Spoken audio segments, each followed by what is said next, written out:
Bonjour à tous. Bonjour Fred. Salut Sylvia, salut tout le monde. Bien, aujourd'hui, on va vous proposer une petite routine d'échauffement. Niveau très simple, mais très efficace pour vous mettre en route et avoir vraiment une meilleure conscience posturale. Alors, vous avez besoin d'un tapis et vous avez besoin bien évidemment de quelques serviettes pour pouvoir atteindre l'alignement idéal. Je vous invite et je t'invite à vous allonger sur le dos. Donc n'hésitez pas à placer des serviettes à l'arrière de la nuque pour bien l'allonger, éventuellement sous le creux du bas du dos ou entre les genoux pour garder vos alignements. Et je vous invite à placer le bout de vos doigts au niveau des basses côtes, parce que c'est là où on va diriger la respiration. Et c'est la respiration qui va être la clé d'entrée de notre cours. Donc, commencez à inspirer par le nez et expirer par la bouche entrouverte. Et donnez-vous un rythme respiratoire qui est lent, ample, entre 4 et 5 secondes. On recherche une respiration en 3 dimensions, qui est latérale, mais qui va aussi vers l'arrière. Donc, ressentez le dos qui s'élargit sur le tapis. Ressentez les côtes qui s'écartent, qui poussent un peu contre vos mains, et puis qui se resserrent à l'expiration. La cage thoracique, un peu comme un accordéon, qui s'ouvre, qui se referme.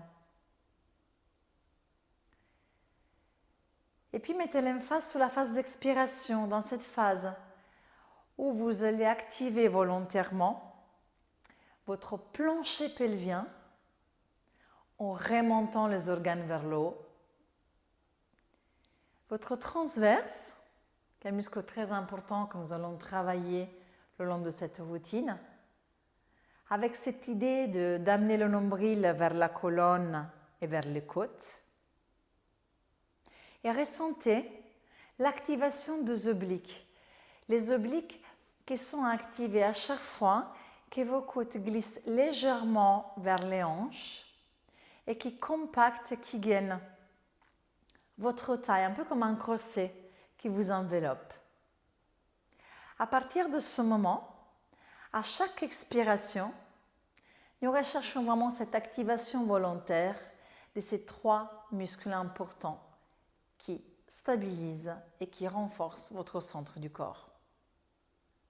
Placez maintenant les bras le long du corps et prenez conscience de votre position du bassin sur le tapis et de l'espace qui existe entre votre bas du dos, votre colonne lombaire et le tapis. Est-ce que vous pouvez augmenter cet espace en creusant un tout petit peu le bas du dos? Inspirez. Et maintenant, est-ce que vous pouvez, en expirant, rouler un tout petit peu les hanches en avant et effacer cet espace? Posez délicatement le bas du dos sur le tapis. On refait.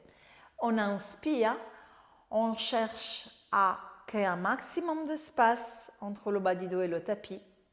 Et on expire, on va passer en position imprimée, sans contracter les fessiers, ce n'est pas nécessaire. Inspirez, augmentez l'espace et expirez, activez le plancher pelvien, le transverse, les obliques et posez la colonne. Encore une fois, inspirez et expirez.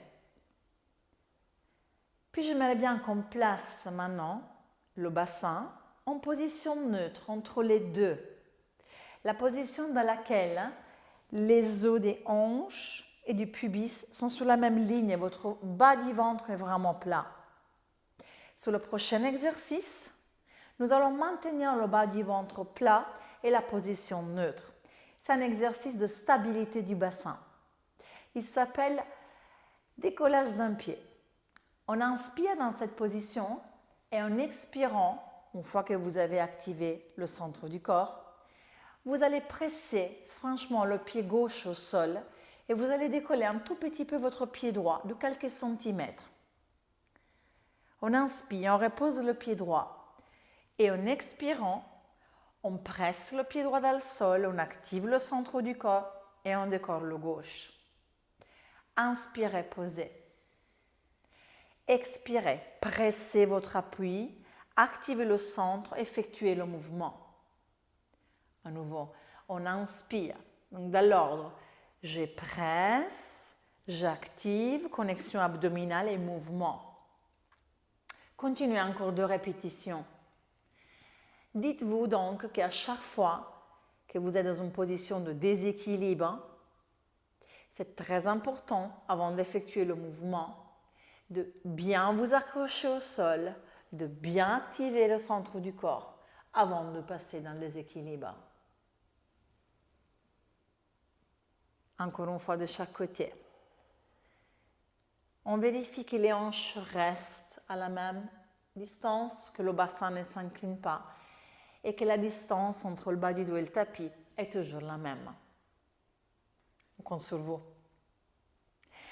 On va passer maintenant au 3e principe de base qui concerne le placement de votre cage thoracique.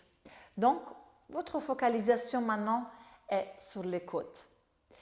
On va faire l'élévation et l'abaissement des bras. Vous pouvez tous placer les bras sur la verticale en inspirant.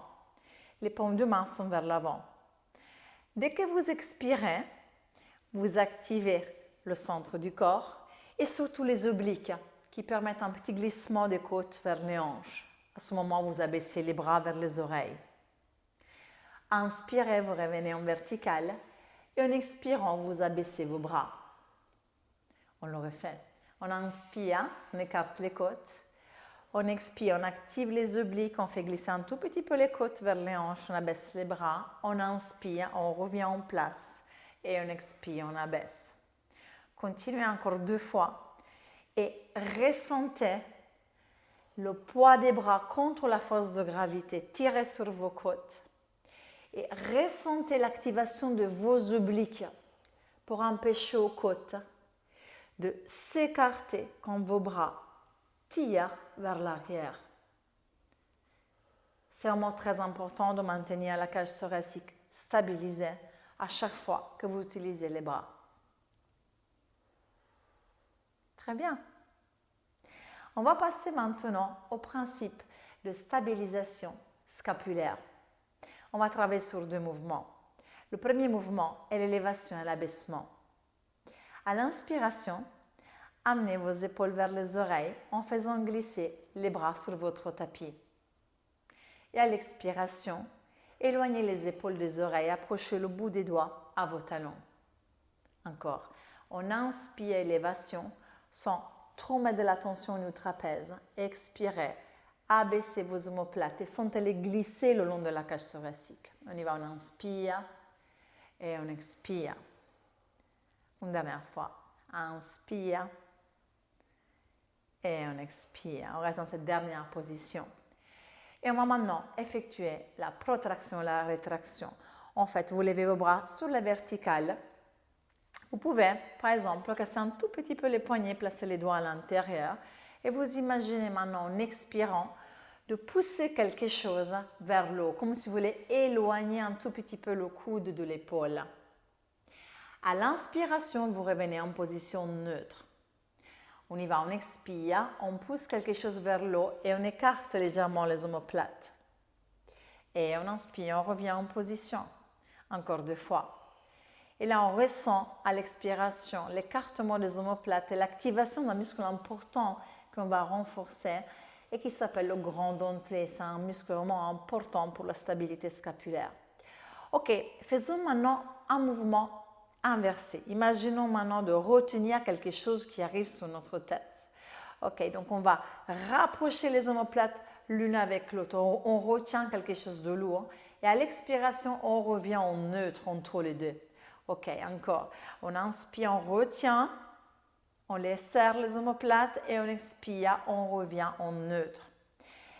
Encore 2 fois. Et dans cette position neutre, on n'a ni les omoplates éloignées, ni trop rapprochées. C'est vraiment entre les deux. Il y a juste une petite plume entre les omoplates. Gardez-le neutre et abaissez les bras. Revenez sur le tapis, fantastique. On termine avec le principe de placement cervical et on va faire maintenant le chemin de tête. Sans décoller la tête du tapis, inspirez et approchez le menton vers la gorge avec un bon étirement de la colonne cervicale. À l'expiration, amenez le menton vers le plafond. On y va. On inspire, on étire un tout petit peu la nuque et on éloigne le sommet du crâne du menton. On expire vers le haut. Ce petit mouvement va être un mouvement très important qui va démarrer toutes les flexions du buste, qui va étirer la nuque parce que la colonne cervicale va être toujours bien placée dans les alignements dans tout ce que nous allons faire pendant les exercices. Bien, nous avons fini maintenant les principes de base. Je t'invite à venir t'asseoir sur le côté. Vous pouvez faire comme Frédéric, rouler sur le côté ou faire une petite bascule. Nous allons maintenant mobiliser votre colonne en isolation de manière très douce. On va commencer par un exercice vers l'avant, puis il y aura des mouvements sur les côtés, vers l'arrière et séquentiels. Alors, pour la mobilisation vers l'avant, vous pouvez trouver une position assise. Alors, Frédéric va vous montrer, vous pouvez vous asseoir sur des coussins. Donc, pour avoir le dos en position alignée et neutre, okay, les jambes sont vers l'avant. Et si vous imaginez vraiment d'être bien assis contre un mur, l'exercice que nous allons faire, c'est l'étirement en avant de la colonne. À l'inspiration, imaginez que le sommet du crâne vous étire vers le plafond.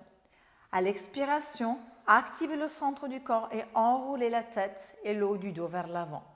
Maintenez la position, inspirez avec votre dos et en expirant, vous déroulez tout doucement votre colonne, vous ouvrez les épaules et vous allongez la nuque. C'est magnifique. On inspire, on allonge, grandissez-vous. Expirez, activez le centre du corps. N'allez pas trop vers l'avant. Ne perdez pas la position neutre au niveau lombaire. Et déroulez tout doucement. Encore, on inspire. Expirez, connexion abdominale, flexion en avant. Ici, inspirez dans le dos et déroulez tout doucement une vertèbre à la fois. Encore une fois, on inspire. Et on y va, on mobilise la colonne vers l'avant. On maintient la base solide. On inspire sans soulever les épaules. Très bien. Et on redresse. Ça va? Je trouve très bien cet exercice pour s'échauffer. Bien, venez, on va vous allonger à nouveau sur le dos. Parce que maintenant, on va mobiliser la colonne en rotation. Les rotations sont aussi des mouvements très importants. Replacez-vous correctement sur le dos. Mettez les bras en V sur les côtés. Les paumes de main vers le bas. Les épaules larges. Si dans cette position, ce n'est pas possible d'avoir les omoplates stabilisées, n'hésitez pas à retourner les paumes de main vers le plafond. Ok. Les jambes sont serrées en adduction et on appuie sur les pointes des pieds comme si vous aviez des chaussures à haut talon. Très bien. Dans cette position, vous inspirez et en expirant, vous pivotez vos jambes vers nous sans décoller l'épaule opposée. Ok, et puis vous revenez, on inspire en place et on expire, on active les obliques et on pivote les jambes de l'autre côté. Donc là, le bassin, bien évidemment, il est en train de bouger, de pivoter dans un sens ou de l'autre, mais j'aimerais bien que vos épaules, les deux épaules, restent fixes au sol et sans tension. C'est-à-dire qu'avec vos genoux, vous allez aussi bas que vous pouvez, sans mettre de la tension dans les épaules ni dans le cou. Attention que je vous vois d'ici. Si pour certains parmi vous, l'exercice est un peu trop facile, alors ce que vous pouvez faire, c'est d'allonger la jambe supérieure quand vous allez en phase de rotation. Vous expirez et vous allongez la jambe supérieure. Voilà, sur le côté. On revient, on inspire. Et de l'autre côté, on expire. Bien. Tu sens la différence? Dernière fois. Expire. On revient. Donc, on est en train de travailler sur 4 répétitions par exercice, hein, parce que c'est vraiment routine, juste pour vous mettre en route. Très bien. C'est bien, Frédéric. Alors, maintenant, on va faire un bon exercice. C'est un de mes préférés. Ok. C'est un exercice de mobilisation séquentielle de la colonne. C'est le roulement des hanches. Donc, n'oubliez pas d'enlever la petite serviette à l'arrière de la tête pour cet exercice. Et par contre, si vous voulez un conseil, placez la serviette entre les genoux, pressez-la légèrement parce que ça va vous aider à mieux stabiliser le bassin. On va travailler ensemble en 4 temps. On inspire sur place et en expirant, vous passez en position imprimée qu'on a vue en deuxième exercice et vous montez votre bassin. Vous poussez les genoux vers l'avant en créant un joli pont.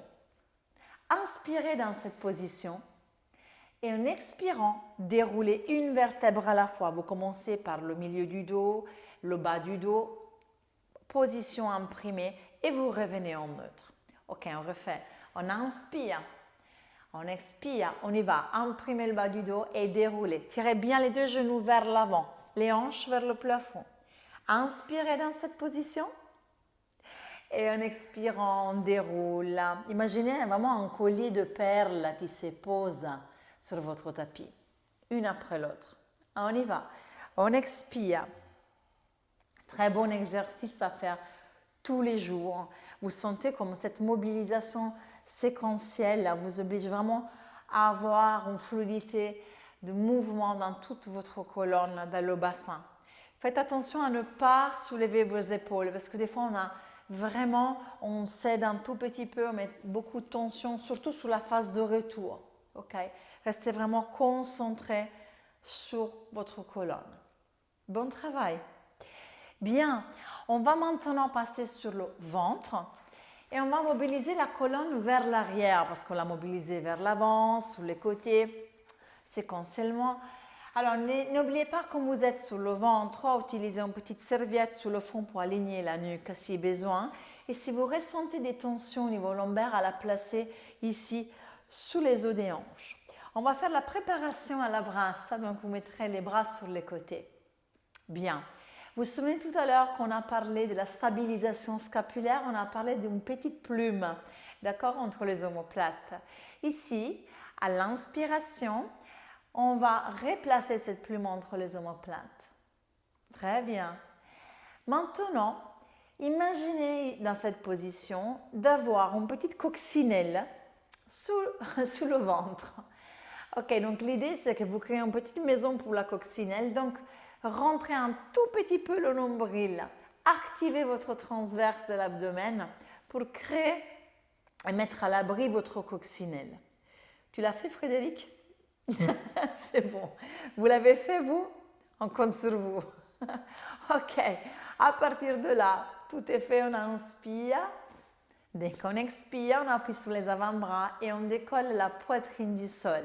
On vient en position d'extension. Alignez bien votre nuque. Inspirez. Et en expirant, revenez sur le tapis. Vous revenez sur le tapis sans relâcher, sans laisser tomber complètement les épaules en avant. Ok? Donc on inspire, stabilisation scapulaire. On expire, activation abdominale et mouvement. Inspire, on allonge. Et expire, on revient doucement sur le tapis. Fantastique, on aurait fait. Inspire. Expire. Ici, j'aimerais bien que quand on expire, on éloigne le sommet du crâne du sternum. On prend vraiment de la longueur. Ça fait du bien à la colonne, vous sentez? Parce que c'est un mouvement vraiment on fait presque jamais. C'est un mouvement d'ouverture, d'étirement. Donc, essayez vraiment de amener le sternum très bien vers le haut. Expirez. Fantastique. On va en faire un de plus. Inspire. Expire parce que ça fait tellement du bien. Inspire. Très bien. Et on expire. Et alors, je vous invite tous en coquillage, ensemble. Donc, pour le coquillage, asseyez-vous sur les talons. Placez les mains devant ou derrière.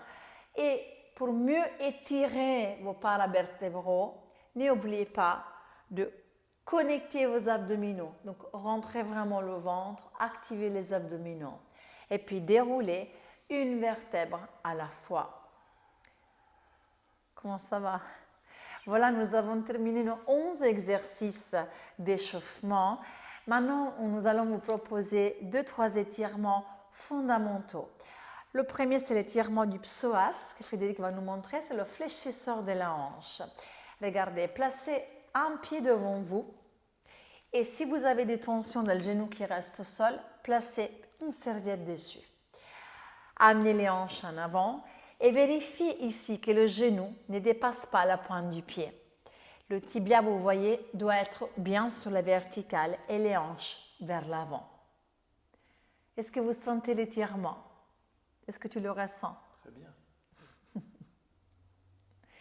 Restez 30-40 secondes dans l'étirement en respirant calmement et à l'expiration, essayez d'aller un tout petit peu plus bas. Ça, c'est un exercice très bénéfique, surtout si vous souffrez de lombalgie, si vous avez vraiment des barres dans le dos, surtout le soir, et même si vous faites du pilates en général, parce qu'on utilise énormément le psoas.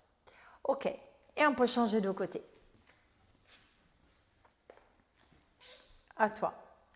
Éloignez bien le pied, avancez le bassin et gardez vraiment le buste droit. Ça, c'est très, très important. Prenez appui sur votre genou. Inspirez, allongez la colonne.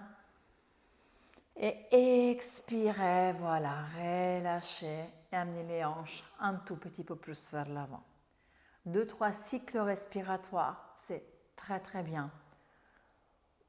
Voilà, pour atteindre une bonne amplitude. On va terminer par l'étirement des carrés des lombes. Carrés des lombes qui sont aussi des muscles très toxiques. Si vous souffrez de lombalgie, donc des muscles à étirer. Et on va le faire avec la sirène, d'accord? On va le faire à genoux. Vous pouvez faire cet exercice à genoux, avec les 2 genoux sous les hanches. Ou alors, vous pouvez le faire debout, vous pouvez le faire assis, comme vous voulez. Ok, vous inspirez, vous levez un bras sur le côté, stabilisez les omoplates. Et en expirant, vous inclinez votre buste en gardant les hanches fixes. Bien, on inspire, on allonge et on expire, on abaisse le bras. On le refait de l'autre côté, on inspire, on expire, on étire. Inspirez, vous revenez et on expire. On fait le dernier. Par le nez, on étire, on grandit. Dernière fois. Inspire. À votre rythme, expire. Inspire. Et voilà, c'est bien. Moi, je te remercie beaucoup. Merci. Je vous remercie aussi pour nous avoir suivis. J'espère vraiment que cette première routine d'échauffement a été bien effectuée avec toutes les consignes que nous avons données. Et nous espérons de vous voir sur la prochaine routine. À bientôt. À bientôt.